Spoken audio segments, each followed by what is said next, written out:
Alamin natin ng konteksto nitong report ni RH52, Edniel Parosa. Edniel.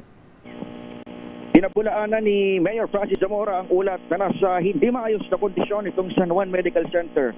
Gaya ng pagpuna ni Senator JBR Sito. Binigyan din ng Alkalde Lakay at Sister L na tumaas pa nga ang budget ng ospital sa higit 600 milyong piso ngayong taon. Mula sa 300 million lamang nitong 200 o ng mahigit 300 billion noong 2019, unang pag-upuraw ng alkalde. Sagot ito ni Zamora sa pahayag ni Ejercito, nasa declining condition daw ang paggamutang inireklamo ng ilang residente. Sa katunayan, aning alkalde, Medical Hospital ang tawag o kantsaw ng San Juaneño sa lugar na minana ng kanyang administrasyon ang pamahala rito. Wala siyempre doon sa pamilya ng mga Ejercito.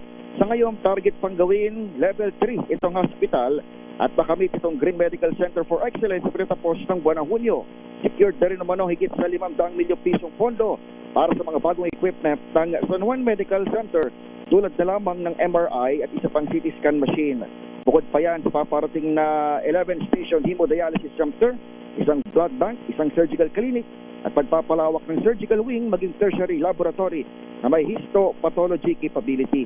Welcome naman daw sa administrasyon ng LGU ngayon ang mga pagpuna pero hindi raw palalampasin ng alkalde ang pagkaladkap sa hirap at sakripisyo nitong nagdaang kanyang mga termino sa o courtesy pa rin of course nitong pinakahuling pahayag ng butihing senador. Samantala, meron pa rin patutsada lakay si Senator JB at ang kanyang binabanggit ay left us not revised history.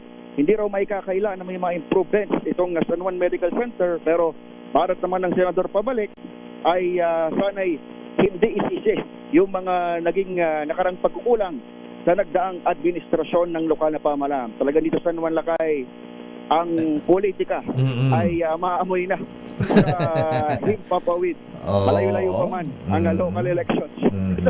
2 taon pang susunod. Wala rito sa Eastern Metro Manila.